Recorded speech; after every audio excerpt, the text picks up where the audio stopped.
Banyeshuri bana bacu, muri ibi biruhuko bisoza umwaka w'amashuri, mbifurije ibiruhuko byiza, muzagira ibihe byiza, musabane n'abandi bana ndetse n'imiryango yanyu.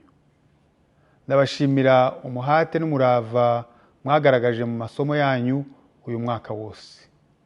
Nizeye ko mwatsinze neza. Abo bitagenze neza nimucike intege, mukomeze mugire umuhate no kwitegura ubutaha namwe muzatsinde.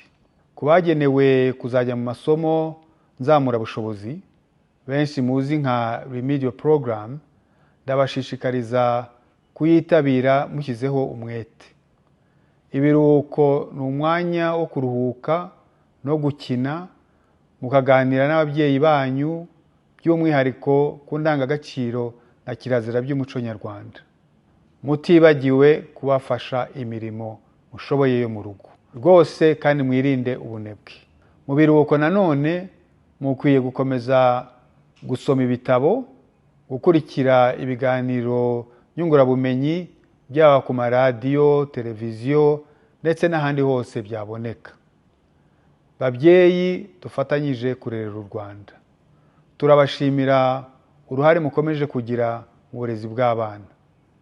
Muri ibi biruhuko muzakomeze kubaba hafi, mubatege amatwi, mubatoze indangagaciro zikwiye, ikinyabupfura, kubaha no kubahana, isuku no gukunda umurimo.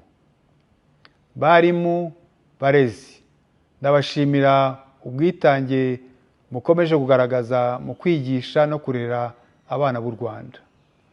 Mwarakoze kandi namwe mukwiye kuruhuka no kwita ku miryango yanyu. Ibiruhuko kandi ni umwanya mwiza wo kwitabira amahugurwa n'ibindi bikorwa bibafasha kurushaho kongera ubumenyi no kunoza umwuga wanyu.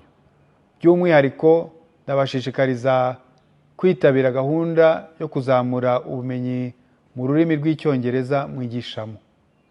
Mu gusoza, reka nongere mbifurize ibiruhuko byiza.